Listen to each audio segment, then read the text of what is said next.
Inside the box, those are things here we're not going to be using. So we've got the stickers. Not going to use those. Get rid of that. Hair clip. That's used for holding this to the hair. Got a spare battery and a device itself. Long press. And then you've got various patterns on the single press.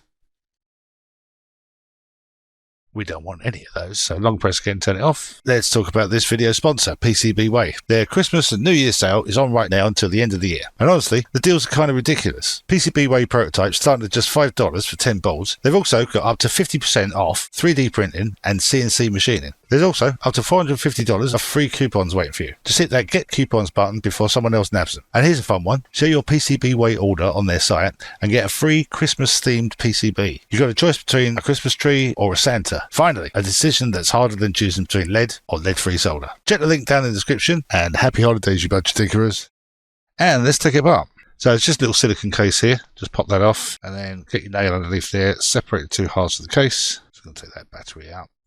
That's a CR1220. Now, the first thing we need to do is these are CharliePlexing. As you can see, it only uses 3 wires, and not all wiring's the same, I've noticed. They're using headphone wires here. So what we've got here, we've got green, gold, and red, and you'll notice that these are reversed on the left-hand curling one. We're going to wire these according to this schematic that I've made. So the first thing we need to do is take both sets of wires off these pads. We're not going to worry about the numbers, we only care about the colours. And then just a little blob of solder on my solder line, just to make it nice and fresh. We'll put it on there, clean it, and I'm just going to simply remove all 3 wires for each one of the LEDs. So what I'm going to do is I'm going to separate these wires out and I'm going to pair them together. Looking at the wiring, and we're looking at the right hand curling one. The first one there on my one is green. So I'm going to get the 2 green wires this end, and I'm going to do what I can to twist those together. On the tin bits, I'm going to put a blob of solder. A fairly generous amount of solder there. Onto that, I'm going to put a 330 ohm resistor. It's orange, orange, black, black. So I don't need too much wire on the end of this, so I'm just going to snip both of those off. And then onto that, put a blob of solder on one side. It's not going to take much, it's only a thin wire, but we'll do the same for the other. And then that's going to go on our wire there, so like that. As I say, that one's going to be our red wire.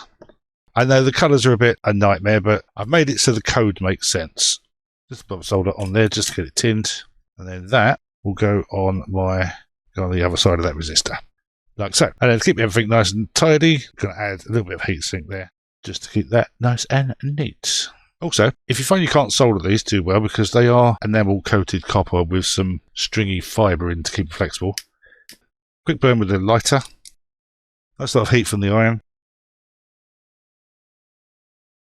Right then, so final check of the wiring. Again, we're working off the lash that curves to the right as it goes up. So that's green, gold, and red. First one, I want a red wire on, so that's the green. So we come down here, the green wire going into that heatsink is on my red. The gold wire, that should go to the blue.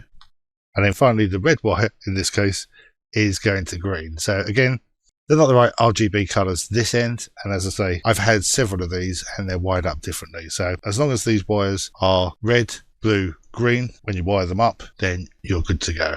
I've done it this way, so all the difficulty is in the wiring, which is easy enough to change. Now, I'm using an ESP32-C3 SuperMini. I like these, they're USB-C, nice and small. I only need 3 pins, so nice, small, tiny board like this is ideal. And for this particular board and my code, I'm using 5, 6, and 7, which is going to be red, green, and blue. Blob of solder there, blob of solder there, blob of solder there. Go over it again. Now that the pads have heated up a little bit better, they'll take solder even more betterer. Now, I'm left-handed, so I'm going to start 765, because my solder line's over this side. If you're right-handed, you may get away with doing red, green, and blue, but I'm going to go blue, green, red, because it's just easier, and I'm not putting my solder line over a wire that I've just soldered. So red, green, and blue, 5, 6, 7. Let's get the YAML written for this and the device flashed, and I'll talk you through the ESPHome code that I used to make this work. So for the code, I've already got one, light lashes purple. Just for speed, I'm just going to copy that. I'm going to make a new device. New device. For this one, I'm going to call blue because that's the color of these LEDs. We don't really care about any of this, but I'm going to choose the top one anyway. I'm going to skip that and we'll go to edit. Now, I've already written the code for you, so if you go to my GitHub page, you'll find a link in the description. You want LED CharliePlex.yaml. You'll also find an AliExpress link for the LEDs themselves. So we'll open up the code. So I'm just going to go Control-A, Control-C to copy. That will copy the entire thing. Then we'll go back to here, and I'm going to do Control-A, Control-V. And as you can see, I've already written the code for the blue, but be sure to rename this to the same name you put up here.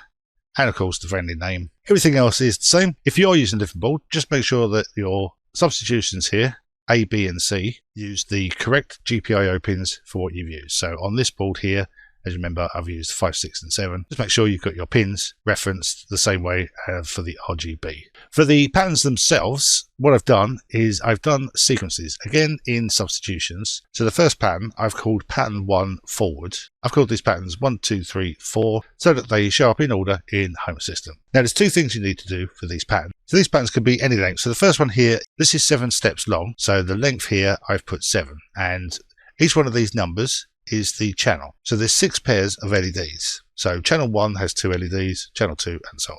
So the sequence for forward is 1, 2, 3, 4, 5, 6. 0 will display no LEDs, so everything off. Reverse is obviously 6, 5, 4, 3, 2, 1, and then off again at the end. Again, that's 7. Night Rider, that goes from 1, 2, 3, 4, 5, 6, 6 again, 5, 4, 3, 2, 1, 1 again. So that goes backwards and forwards and pauses at the end. And as you can see, this one is 12.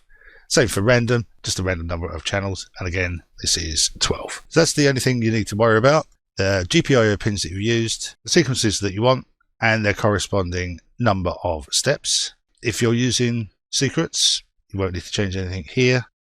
Here be dragons, don't poke them. Everything below here is based on the substitutions, so you won't need to change anything. First of all, we've got the 4 switches that you've seen in the demo, and these correspond with the name for each one of the sequences. So switch number 1 is taking the name from the substitution of the pattern. So that's name 1. So this is pattern 1 forward. And then you've got 2, 3, 4. Next, we've got the speed slider, which you've seen. And I've also done an all stop. You can push the all stop button and whatever pattern's running, it will turn them all off. So you don't have to worry about hitting the same switch again. So each one of these switches is going to do 2 things. First, when you switch it, it's going to make sure that everything else is switched off. This is basically interlocking, but the long version. So switch number 1 turns off switches 2, 3, and 4. Switch number 2 turns off 1, 3, and 4, and so on.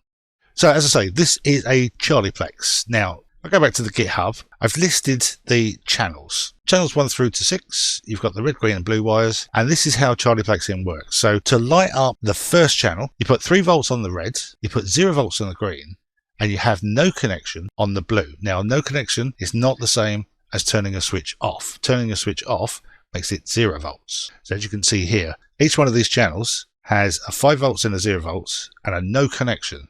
So channel 2, the connections are reversed, still no connection on the blue. Channel 3, we have no connection on the red, which is again not the same as 0 volts. To achieve that, normally a switch in ESPHome, it goes high or low. High being on, which is 3.3 volts. Low being off, which is 0 volts.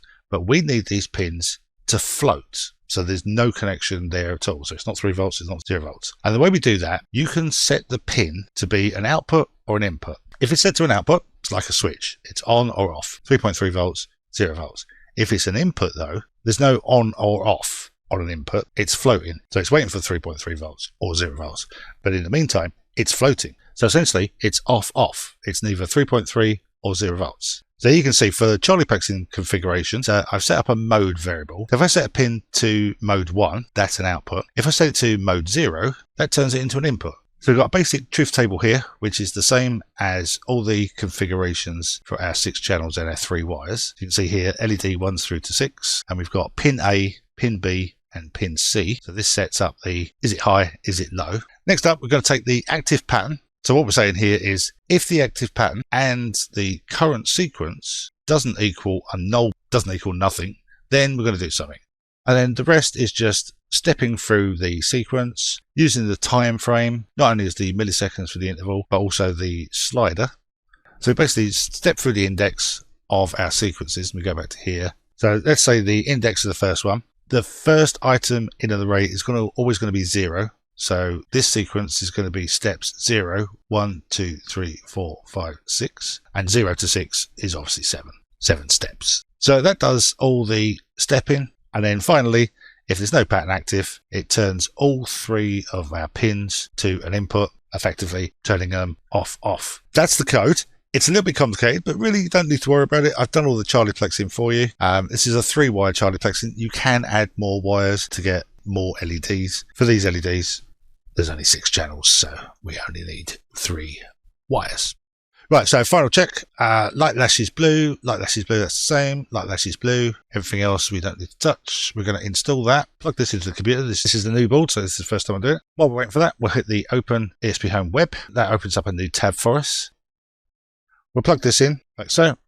There's a flashing LED, that's the previous code on this thing. And I'm going to hit connect, grab the serial. Right, there you go, it's finished. So we're going to download that. Let's put this on my desktop so I can find it nice and easily. And again, I need to do the keep. That's done. We'll go back over to here. We'll grab that, drop that in there, and install it. Now, another good thing I like about these boards, you don't have to hit a boot button, a reset button, just plug it in and it's ready to go. So that's going to erase whatever program's on there and flash our code. And there it goes. Nice and fast. And I'm going to reset the board. And then we're going to go back to Home Assistant. We'll go to Settings. We'll go to Settings, Devices and Services. And then we can see our light lash is blue. We'll add that in. I'm not going to worry about an area for the moment. And there we go. Go straight to it. That's nice. I'm going to turn the light down a little bit. So if we go forwards, remember that goes from 1 to 6 and then turns off. So at some point at the end of this cycle, everything goes off. 2 is going to be reversed. And again, you'll notice that 1's been turned off. And then we've got the famous Knight Rider. And again, we've got the speed, so we can have that pretty fast or ridiculously slow. And then finally, that random sequence, which looks a bit stupid fast, so we'll put it down to the default 50. And then again, you've got the stop all button, so whatever one of these is selected, it turns it off. So if I've got 2, it'll turn that off. You can't have 2 switches on, so whatever one is turned off. So yeah, that works. Well, I hope this video was helpful with your projects. Please do share it so others can find it as well.